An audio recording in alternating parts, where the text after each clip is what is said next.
Olá, queridos, graça e paz. Hoje refletiremos sobre a crucificação.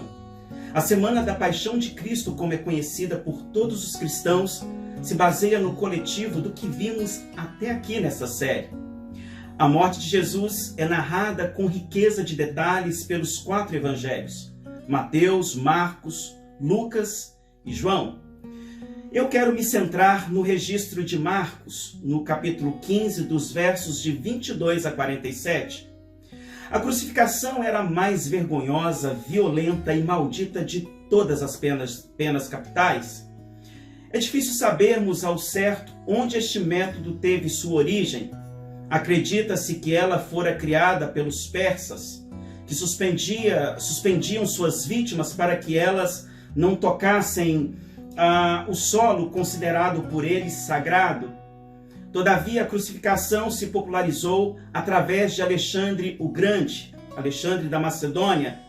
Em 332 a.C., a cidade fenícia de Tiro, que servia como base naval para os persas, foi capturada e 2.000 sobreviventes foram crucificados de uma só vez ao longo da praia. A crucificação se tornou famosa também entre os cartagineses, porém foi com os romanos que ela ganhou notoriedade. Apesar dos gregos serem contra a crucificação, os romanos a usavam com a intenção primária de dissuadir e alertar os estrangeiros e potenciais criminosos sobre como eles poderiam ser tratados caso quebrassem as leis romanas. Os romanos também lideraram a maior crucificação da história, que aconteceu no ano de 71 a.C., na Terceira Guerra Servil, também conhecida como Guerra dos Escravos, liderada por Espartacus. O general Marco Licínio Crasso, em sua investida contra Espartacus, crucificou de uma só vez 6.000 pessoas ao longo da Via Ápia, de Capua até Roma. Queridos, o processo de crucificação era longo, doloroso e desumano. Na época de Jesus e na era da igreja primitiva, as pessoas eram crucificadas em árvores, cruzes fabricadas, postes, estacas ou qualquer lugar que possibilitasse pendurar uma pessoa por longas horas. A finalidade da cruz era, no primeiro momento, asfixiar suas vítimas. Os braços esticados, suportando o peso do corpo, gerava uma superexpansão dos músculos do tórax e pulmões, dificultando com que a pessoa inspirasse. O tempo necessário para alcançar a morte poderia variar de horas a dias, dependendo do método, da saúde e do ambiente. Nem sempre era usado pregos ou cravos para prender as pessoas a ela. Às vezes as pessoas eram amarradas às cruzes. No ano 337 d.C., Constantino, primeiro imperador romano cristão, aboliu a crucificação de uma vez por todas. Saindo agora um pouco deste contexto histórico que vimos, quando lemos as narrativas da crucificação na ótica dos evangelhos, contemplamos que Jesus vivenciou as 6 horas mais terríveis e dramáticas daquela sexta-feira. No verso 25, Marcos nos relata que Jesus foi crucificado aproximadamente às 9 horas da manhã e morreu às 15 horas. Marcos 15, 25, verso 34 e também o 37. Suas vestes foram repartidas, verso 24, o que causou séria hemorragia devido ao pano colado em seu corpo, consequência do sangue seco, causado horas antes pelo flagelo. Jesus foi crucificado entre 2 criminosos, versos de 27 a 28. Marcos cita Isaías 53, 12, que descreveu este momento há mais de 700 anos antes de seu acontecimento. No momento da crucificação, deram-lhe vinho com mirra, verso 23, com a intenção talvez de anestesiá-lo ou pelo menos entorpecê-lo daquele momento tão excruciante. Seja lá como for, Jesus ele recusou essa mistura. Logo após, alguns soldados lhe ofereceram uma esponja embebecida com vinagre, no verso 37. O rei Davi, há mais de 1000 anos antes da realidade deste fato, declarou: deram-me fel por mantimento, e na minha sede me deram a beber vinagre. Salmo 69, verso 21. Sobre a cruz colocaram uma mensagem de escárnio, que estava escrita em 3 línguas, hebraico, latim e grego. Jesus Nazareno, Rei dos Judeus. 3 pregos de 18 centímetros de comprimento e 1 centímetro de diâmetro foram usados para crucificá-lo. 2 foram usados sobre a região da mão ou do pulso para pregá-lo no patíbulo, que era a parte horizontal da cruz, e o outro para pregar ambos os pés no estípice, que era a parte vertical do estalos, a parte vertical da cruz. Muitos são os debates sobre em que lugar os romanos usaram os cravos. Vale salientar que no grego a palavra sheir é usada tanto para a mão quanto para pulso. Muitos alegam que as palmas das mãos seriam impossíveis, pois não conseguiriam suster o peso do corpo na cruz. Porém, essa tese foi refutada pelo médico legista americano Frederick Thomas Zugby, um dos mais conceituados peritos criminais em todo o mundo e professor da Universidade de Colômbia. Em seu livro The Crucifixion of Jesus, a Forensic Inquiry, testes foram feitos, provando que daria sim para sustentar o peso do corpo com pregos fixados nas palmas das mãos. Eu, particularmente, na minha humilde opinião, creio que Jesus foi crucificado no pulso, o que facilitou ainda mais a sua hemorragia, levando em conta que a causa mortis de Jesus foi provavelmente parada cardiorrespiratória, devido à sua perda descomunal de sangue. Ele mesmo nos deixou uma pista da forma que iria morrer quando disse: "Este é o meu sangue que é derramado por muitos para a remissão de pecados." Mateus capítulo 26, verso 28.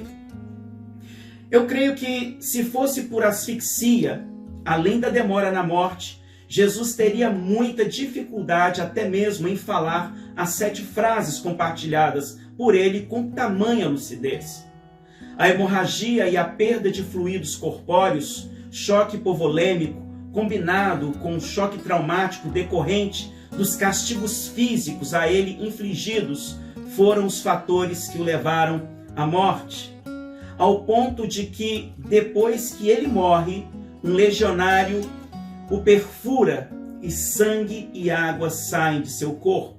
João capítulo 19, verso 34.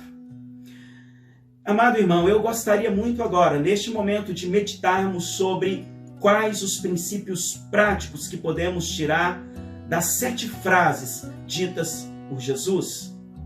Em primeiro lugar, imediatamente ao ser crucificado, Jesus disse: "Pai, perdoa-lhes, pois não sabem o que fazem." Lucas capítulo 23, verso 34. Queridos, com Jesus aprendemos que o amor leva-nos a perdoar. O perdão cura quem perdoa e quem se sente perdoado. Jesus nos chama hoje a liberarmos perdão aos que nos ofendem. Em segundo lugar, Jesus ele responde ao ladrão e ele disse o seguinte: em verdade te digo que hoje estarás comigo no paraíso. Lucas 23, verso 43. Esta é a declaração da eficácia de sua obra. Em meio a tanto sofrimento, Jesus não perdeu o foco principal de sua missão, de salvar e garantir a vida eterna aos que são salvos. Jesus Cristo é a esperança em tempos de luta. Ele nos chama para sermos as vozes da esperança, que possamos edificar. Em terceiro lugar, ao entregar Maria, sua mãe, aos cuidados de João, Jesus disse: mulher, eis aí teu filho, filho, eis aí a tua mãe. Jesus ele se preocupa com a família e ele nos chama à mesma responsabilidade. Mesmo Maria sabendo que Jesus era o Filho de Deus e que aquela era a sua missão, obviamente, ela teve muita dificuldade em vê-lo sendo crucificado. Qual mãe não sentiria tamanha dor? Jesus cuidou de sua mãe, assumindo a responsabilidade de filho mais velho, mas sabia que a partir dali ele não poderia mais fazê-lo. Então ele pede o apoio de João para ajudá-lo. Em quarto lugar, para se cumprir as Escrituras, Jesus disse: eu tenho sede. João capítulo 19, verso 28. A sede nos revela a fragilidade humana de Jesus. Assim, em uma única frase, Jesus prova que era 100% homem e 100% Deus. As aflições da vida não podem nos afastar de Deus, e sim, devem nos aproximar dele.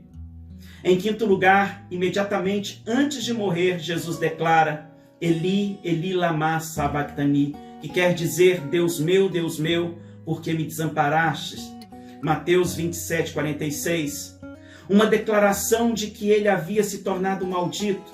Essa frase expressa todo o abandono que Jesus experimentou na cruz por causa dos meus e dos seus pecados. Ao carregar sobre si as nossas iniquidades, ele recebeu o castigo da ira e da justiça de Deus. No momento de dor, a quem você tem clamado? Por quem você tem chamado, orado, entregado a sua vida, os seus desafios? Eu quero te desafiar nesse momento. Clame ao Senhor e com certeza Ele também vai te responder. Em sexto lugar, Jesus declara: está consumado. João capítulo 19, verso 30. Jesus selou com o seu sangue o pacto da nova aliança. Esta palavra, está consumado, tetelestai, significa que sua obra foi completada como um carimbo cuja tinta era o seu próprio sangue derramado para a remissão dos pecados. Eu quero que você saiba que Deus cumprirá suas promessas em sua vida. Tenha certeza disso. Em sétimo lugar, e finalmente, ele deu um brado em alta voz, citando o Salmo 31, verso 5, e constatou-se sua morte física. Ele disse: Pai, nas tuas mãos eu entrego o meu espírito. O Cordeiro Imaculado foi sacrificado por nós na cruz. O que matou Jesus não foram os cravos e espinhos, e sim os nossos pecados, os pecados da humanidade que estavam pesados sobre ele. Eu quero concluir dizendo que a cruz é o evangelho que o crente deve viver. É o evangelho que o crente deve anunciar. Jesus, ele nos disse: se alguém quer vir após mim, negue-se a si mesmo e tome cada dia a sua cruz e siga-me. Lucas capítulo 9, verso 23. Querido, que Deus te abençoe ricamente. Se inscreva no canal. E até o próximo.